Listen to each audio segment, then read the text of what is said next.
Okay तो चलो देखो प्रॉब्लम नंबर 10। क्या है problem number 10? Let I be the purchase value of a equipment. I क्या है? परचेस वैल्यू है। अच्छे से देखो, आई क्या है आपकी? Purchase value. अच्छे से देखो, प्रॉब्लम थ्योरेटिकल है, थोड़ा सा क्रिटिकल है। परचेस वैल्यू क्या है आपकी? आई है। And v of t be the value after it has been used for t years। v of t क्या है? Value after t years। अब देखो, आपको अच्छे से पता है, जैसे जैसे आप किसी चीज को इस्तेमाल करते हो उसकी वैल्यूएशन जो है वो क्या हो जाती है? कम हो जाती है। सो जैसे जैसे टाइम बढ़ेगा उसकी वैल्यू कम होगी, दैट इज v जो है वो i से क्या होगी? कम होगी। i क्या है? उसकी परचेस वैल्यू। परचेस वैल्यू मतलब क्या? जब हमने उसे लिया था तब कितना टाइम था? 0। मतलब t इज इक्वल टू 0 होगा तब v इज इक्वल टू क्या होगा? i होगा। Okay, the value v of t depreciates at a rate given by differential equation dv of t dv by dt is equal to minus k into t minus t। तो जो value है v वो क्या होगी? As time pass होगा value जो है वो कम होती जाएगी, और जैसे जैसे वैल्यू कम होती, टाइम पास होगा वैल्यू कम होगी, तो कैसे डिक्रीज होगी, कैसे डिप्रिशिएट होगी, उसके लिए डिफरेंशियल इक्वेशन दिया है। And T is a total life of years in the equipments। And आपकी जो कैपिटल T है वो क्या है? उसकी टोटल लाइफ है। मतलब क्या? किसी भी चीज को आप खरीदते हो तो उसे कब तक यूज करना है, मतलब उसका लाइफ स्पैन होता है कि आप उसे 2 साल, 1 साल, 6 महीने कब तक उसका यूज करना है या फिर कर सकते हो, उसका क्या होता है? लाइफ स्पैन होता है। और वो लाइफ स्पैन क्या दिया है? T दिया है। मतलब T इतने टाइम के बाद आप उस चीज को यूज नहीं कर सकते, मतलब वो क्या हो जाएगी? स्क्रैप हो जाएगी, वो खत्म हो जाएगी। Then the scrap value of v of t of the equipment. आपको क्या करनी है? स्क्रैप वैल्यू फाइंड करनी है। स्क्रैप वैल्यू मतलब क्या? आपको v ऑफ t फाइंड करना है when t is equal to t। ये समझो, जब किसी भी चीज का, इक्विपमेंट का आप जो लाइफ स्पैन है उतना यूज करने के बाद, देखो अगर हमने बाइक खरीदी तो बाइक का लाइफ स्पैन कितना होता है? 15 ईयर्स। मतलब क्या? 15 साल तक आप उस बाइक को यूज कर सकते हो, लेकिन 15 साल के बाद वो जो बाइक है उसकी जो टाइम ड्यूरेशन है, उसकी जो पीरियड है वो क्या हो जाता है? खत्म हो जाता है। सो 15 साल के बाद जो आपकी बाइक है वो क्या हो जाएगी? स्क्रैप हो जाएगी। तो आपको स्क्रैप वैल्यू फाइंड करनी है। मतलब किसी भी चीज को उसका जो लाइफ स्पैन है उतना यूज करने के बाद उसकी जो भी वैल्यू होगी उसे हम क्या बोलते हैं? स्क्रैप वैल्यू बोलते हैं। सो आपको v ऑफ t फाइंड करना है व्हेन टाइम क्या होगा? टोटल लाइफ स्पैन जितना होगा। तो इसके लिए हमें क्या करना होगा? इस डिफरेंशियल इक्वेशन को सॉल्व करना पड़ेगा। तो क्या मिलेगा? Therefore dv is equal to minus k t, multiply क्या? Minus minus plus k t into d t. So ये वेरिएबल सेपरेबल फॉर्म आ गया। ये t मतलब लाइफ स्पैन है, ये क्या होगा? कांस्टेंट। के भी क्या है? कांस्टेंट। ओके, t चेंज होगा। सो ये वेरिएबल सेपरेबल फॉर्म है तो हम इसे इंटीग्रेट करेंगे। Integration of dv is equal to minus k t integration of dt plus k integration of t dt।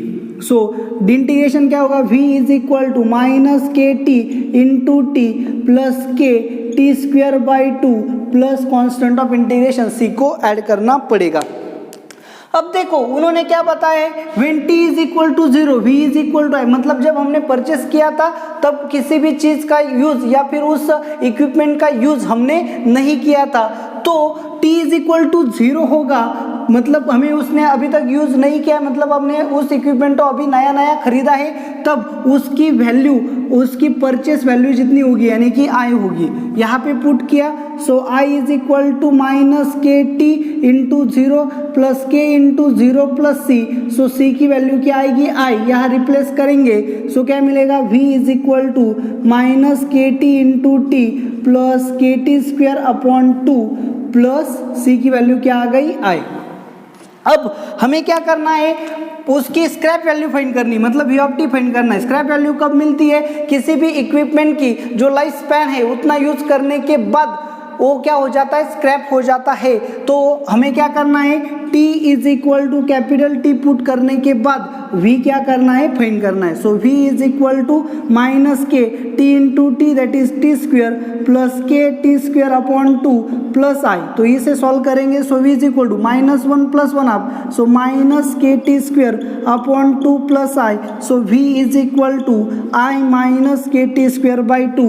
ये जो वैल्यू होगी उस इक्विपमेंट की क्या होगी, स्क्रैप वैल्यू, क्योंकि हमने t is equal to t put किया है, मतलब हमने उसे कितना यूज किया है, उतना जो पीरियड था उसकी जो लाइफ ड्यूरेशन थी उतना यूज किया है। सो उतना यूज करने के बाद जो वैल्यू मिलेगी उस इक्विपमेंट की उसे हम क्या बोलेंगे, स्क्रैप वैल्यू बोलेंगे।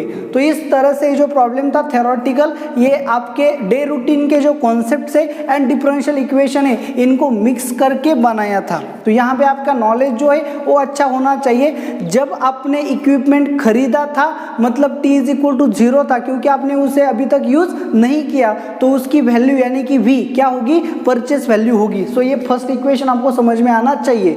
जब उस किसी भी इक्विपमेंट का क्या होता है, लाइफ स्पैन होता है, तो आप उसे लाइफ स्पैन जितना यूज करने के बाद उस इक्विपमेंट की जो वैल्यू मिलेगी उसे हम क्या बोलते हैं, स्क्रैप वैल्यू। मतलब जब किसी भी चीज़ का इस्तेमाल उसके लाइफ स्पैन जितना हो गया तब उसकी जो वैल्यू होगी वो होगी स्क्रैप वैल्यू, वही हमें फाइंड करनी है। तो इन चीज़ों का यूज करके आप इन प्रॉब्लम को सॉल्व कर सकते थे।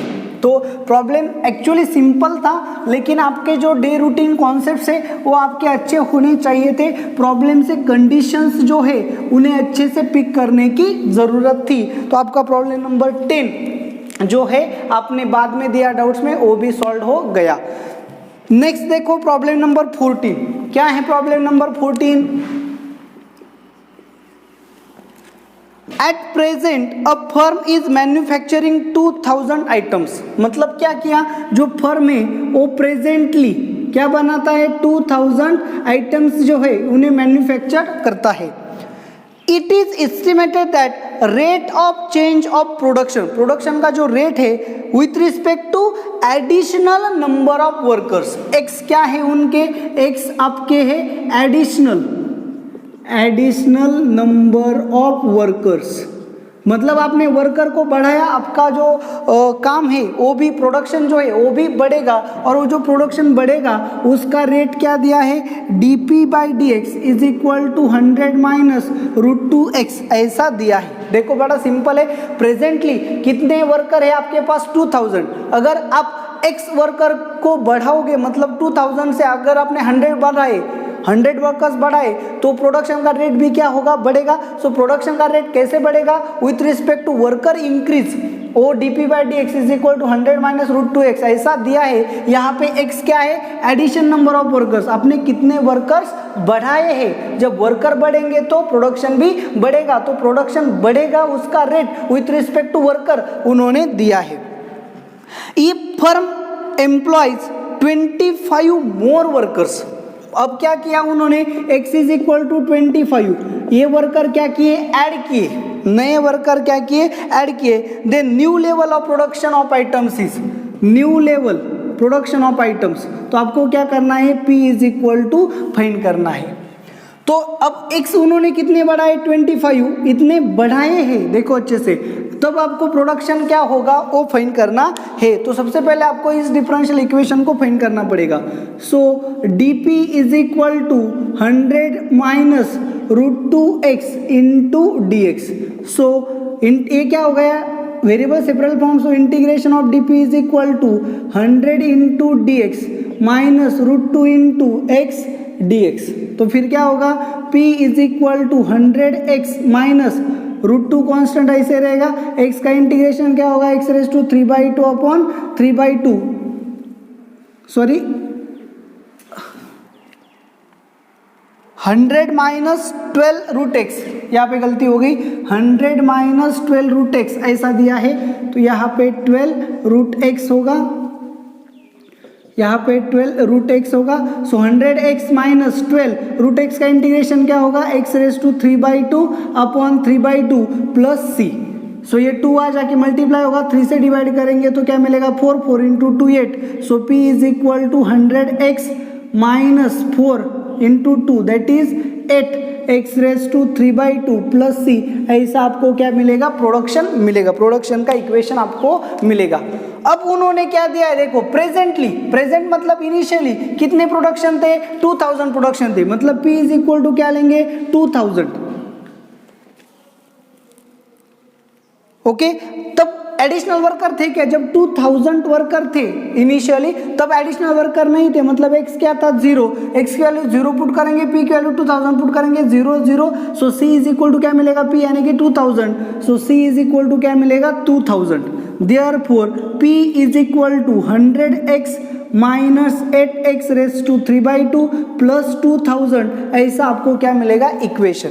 अब देखो, अब आपने क्या किया, जो प्रेजेंट वर्कर थे उसमें से 25 वर्कर क्या किए, बढ़ाए, इंक्रीज किए, सो x इज इक्वल टू 25 है एडिशनल नंबर ऑफ वर्कर्स, तो आपको p फाइंड करना है, so p is equal to 100 into 25 minus 8 into 25⁵² plus 2000, so 25, so आपको क्या मिलेगा 250 माइनस 25 का स्क्वायर रूट 5, 5 का क्यूब 125 प्लस 2000, सो 2000 प्लस 250 क्या मिलेंगे आपको 4500 माइनस 8 5 जा 40 कैरी 4, 8 2 जा 16 प्लस 4 20 कैरी 2, 8 1 जा 8 प्लस 2 10, 1000, सो आपको P कितने मिलेंगे 3500, तो आपके जो प्रोडक्शन ऑफ आइटम्स है वो कितने होंगे 35,000 हो जाएंगे।